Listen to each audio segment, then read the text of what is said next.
اور اس رشتے کو آپ سمجھیں جو قرآن پاک نے میاں بیوی کا رشتہ بیان کیا، کہا ہن لباس لکم وانتم لباس لہن، فرمایا بیویاں تمہارا لباس ہیں اور تم ان کا لباس ہو، وہ تمہارا لباس ہے اور تم، اللہ اکبر، کیسا خوبصورت لفظ قرآن پاک نے، ہن لباس لکم وانتم لباس لہن، فرمایا وہ تمہارا لباس ہے اور تم، سمجھ آ رہی ہے نا جی بات کی، وہ تمہارا لباس ہے اور تم ان کا لباس ہو۔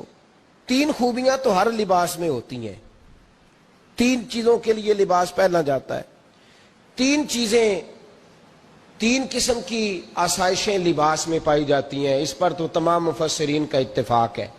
سب سے پہلی چیز، لباس جو ہوتا ہے وہ بندے کو گرمی اور سردی سے بچاتا ہے۔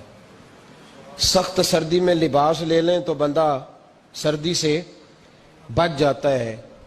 اس کا مطلب یہ ہوا کہ میاں بیوی ایک دوسرے کا لباس ہیں، اگر بیوی کی طرف کوئی تکلیف آتی ہے تو میاں اس کو بچاتا ہے، اور اگر میاں کی طرف کوئی تکلیف آتی ہے تو عورت اس کو بچاتی ہے۔ میاں بیوی ایک دوسرے کا لباس ہے۔ لباس کیا کرتا ہے؟ لباس آدمی کے عیب چھپاتا ہے، اس کے وجود پر کتنے دھبے ہیں، کتنے نشان ہیں، وہ سارے چھپا لیتا ہے لباس۔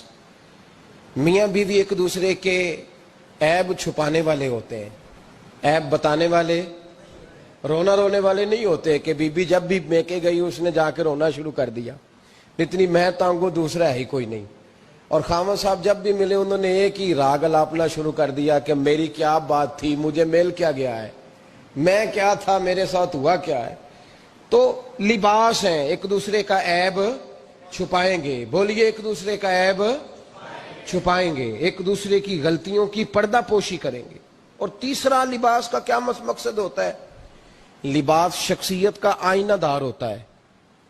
لباس آدمی کی اچھی اور خوبصورت طبیعت کا حصہ ہوتا ہے۔ جو لباس ہوتا ہے وہ انسان کو زینت بخشتا ہے، خوبصورت کر دیتا ہے۔ داڑھی والا آدمی ننگے سر پھرے تو خوبصورت نہیں لگتا، ٹوپی پہن لے تو بڑا پیارا لگتا ہے، ٹوپی پہنے تو بڑا، اور اگر امامہ باندھ لے تو نور نالا نور ہونا شروع ہو جاتا ہے۔ اللہ کرے آپ خوش ہو جائیں، آمین تو کہہ دیں، اور اللہ کرے فجر کی نماز آپ امامہ باندھ کی پڑھ لیں، آمین تو کہیں۔ چلو کونی جنہ دی داڑھی نہیں انہوں نے رکھنی چاہیے دیئے، جنہ دی نہیں ہونا نو موضوع نہیں تھا، پر ہماری بھی مجبوری ہے، داڑھی آئی جاتی ہے، ہر موضوع میں شامل ہو جاتی، رکھنی چاہیے۔ سب یاد رکھیں، لباس آدمی کو زینت دیتا ہے۔ قرآن مجید کے لفظوں پہ غور کرو، اگر تو شادی کے بعد بیوی کے آنے کی وجہ سے خاوند کو سکون نہیں ملا تو اس کا مطلب ہے اس نے گھر کو زینت نہیں دی، اور اگر شادی کے بعد اس بچی کو تحفظ نہیں ملا، اس کو اپنے گھر کے اندر سکون نہیں ملا، تو اس کا مطلب ہے خاوند نے اسے زینت، اس لباس نے زینت نہیں دی۔ میاں بیوی ایک دوسرے کا لباس ہے، اس مقدس رشتے کو اسلام نے باندھا، اور لباس کہہ کے باندھا۔ میرے رسول کریم علیہ الصلوۃ والسلام نے پہلے تو خارجی لوگوں کو منع کیا ہے۔ میری ذاتی رائے یہ ہے کہ میاں بیوی کی ذاتی لڑائی کوئی بھی نہیں ہوتی، ذاتی لڑائی، میری باتوں کی سمجھ تو آ رہی ہے نا آپ دوستوں؟ کوئی نہیں آ رہی؟ اللہ جزا دے آپ۔ میاں بیوی کی ذاتی لڑائی کوئی نہیں ہوتی، ہوتا پتہ کیا ہے؟ لڑکے سے پوچھیں کہ بتائیں جناب کیا حال ہے، تو کہتے ہیں بیوی میری صحیح ہے، اس کے گھر والے نہیں صحیح۔ سنا ہے آپ نے بھی کبھی یہ لفظ؟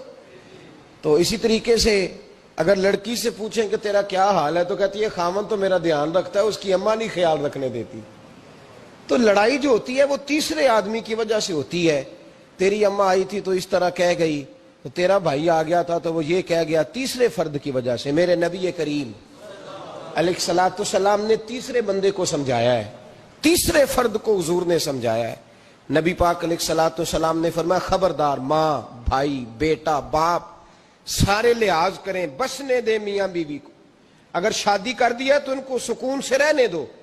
تم دو جملے کہہ کے چلے گئے، کوئی عیب نکال کے جو چھپا ہوا تھا خاوند کی نظر میں وہ نکال کے بتا دیا کہ تیری بیوی یہ کام بھی کرتی ہے، اب تم تو ہٹ گئے وہ بات کہہ کے، اب انہوں نے اکٹھے رہنا ہے، ان کی زندگی مصیبت کا شکار ہو گئی، آزمائش میں آ گئے وہ دونوں، ساری زندگی کڑتے رہے، ایک عیب نکال کے لڑکی کے گھر والے لڑکے کا اسے بتا کے چلے گئے تیرے خامد میں یہ عیب پایا جاتا ہے، وہ ساری زندگی کڑتے رہیں گے، تکلیف میں رہیں گے، انہوں نے تو کٹھے رہنا ہے۔ بتانے والا چلا گیا، میرے رسول کریم صلی اللہ علیہ وسلم فرماتے ہیں لعنتی ہے وہ شخص، لعنتی ہے وہ شخص۔ یا رسول اللہ کون سا؟ فرمایا جو بیوی کو مرد کے خلاف اکساتا ہے اور مرد کو بیوی کے خلاف اکساتا ہے، وہ لعنتی ہے، ملعون ہے، رحمت الہی سے دور ہے وہ شخص۔ انہیں قریب کرنے کی کوشش کر، تو ان کے اندر محبت پیدا کرنے کی کوشش کر۔ میرے نبی کریم علیہ الصلوۃ والسلام نے جب حضرت سیدہ فاطمہ الزہرا رضی اللہ تعالی عنہا اور جناب سیدنا علی المرتضیٰ رضی اللہ تعالی عنہ کی شادی کی تو نبی پاک نے دونوں کے سر جوڑے اور دونوں کے درمیان محبت کی دعا فرمائی، دونوں کے درمیان محبت کی دعا فرمائی۔ اور نبی پاک صلی اللہ علیہ وسلم حضرت فاطمہ کے سامنے جناب علی کے فضائل بیان فرماتے، اور جناب علی آتے تو نبی پاک فرماتے فاطمہ تو میرے وجود کا حصہ ہے، وہ تو میرے جگر کا ٹکڑا ہے۔ تو ان دونوں کے درمیان الفت پیدا، یہ سب سے پہلے تو خارجی لوگ اس بات کا خیال کریں، سب سے پہلے تو خارجی لوگ خیال کریں، توجہ دیں کہ ان کو بکھرنے سے بچائیں۔ اب میاں بیوی بھی سمجھ لیں کہ ہماری ذمہ داریاں کیا ہیں۔ مسند امام احمد بن حنبل میں حضرت ابو درداء رضی اللہ تعالیٰ عنہ سے حدیث مروی ہے، نبی کریم صلی اللہ علیہ وسلم کی بارگاہ میں ایک خاتون نے آ کے عرض کیا یا رسول اللہ صلی اللہ علیہ وسلم مجھے بتلائیے خاوند کا حق کیا ہے۔ یہ جو حدیث سنانے لگا ہوں نا، یہ بیٹی کو سنانی ہے، جا کے یہ ٹیلی فون کر کے بہن کو سنانی ہے، صرف بیوی کو سنانے کی نہیں ہوتی یہ چیزیں۔ یہ حدیث بیٹی کو سمجھائیں، بہن کو سمجھائیں، ان لوگوں کو سمجھائیں تاکہ، اور یہ یاد رکھیں خاوند کے حقوق اگر بچی کے گھر والے اسے سکھائیں نا تو اس کی سمجھ میں جلدی آ جائیں گے، اور بیوی کے حقوق اگر خاوند کے گھر والے اس کو سمجھائیں تو اس کی سمجھ میں بات جلدی آئے گی، وہ خیر خواہ سمجھتے ہیں اپنے رشتہ داروں۔ یہ والی حدیثیں ان لوگوں کو سنانی چاہیے جن لوگوں کا بچہ ہے یا بچی ہے، متعلقہ آدمی حقوق بیان کرے۔ جب متبادل چیز کسی کے سامنے آتی ہے تو وہ کئی دفعہ سمجھتے ہیں کہ خلوص اس میں پورا نہیں پایا جاتا۔ حضرت ابو درداء رضی اللہ تعالیٰ عنہ فرماتے ہیں ایک خاتون حضور کی بارگاہ میں آئی، عرض کرنے لگی یا رسول اللہ صلی اللہ علیہ وسلم میں نکاح کرنا چاہتی ہوں، شادی کرنا چاہتی ہوں، مجھے بتلائیے خاوند کا حق کیا ہے، اگر تو میں ادا کر سکتی ہوں تو میں نکاح کروں ورنہ میں اس کام سے بچوں۔ میرے نبی کریم علیہ الصلوۃ والسلام نے فرمایا بی بی اگر خاوند کے ناک سے رینٹ نکلے، ریشہ نکلے، پیپ بہے اس کی ناک سے، اور بی بی اپنی زبان سے وہ صاف کر دے تو پھر بھی اس کا حق ادا نہیں ہوتا۔ حضرت ابو درداء کہتے ہیں آنکھ کھول کے اس عورت نے دیکھا تو میرے نبی پاک نے اگلے جملے ارشاد فرمائے، حضور نے فرمایا تو ان باتوں میں حیرت کر رہی ہے، میں اگر خدا کے علاوہ کسی کو سجدے کا حکم دیتا تو میں عورت کو کہتا اپنے خاوند کو سجدہ کرے، میں اس کو کہتا یہ کام کرے۔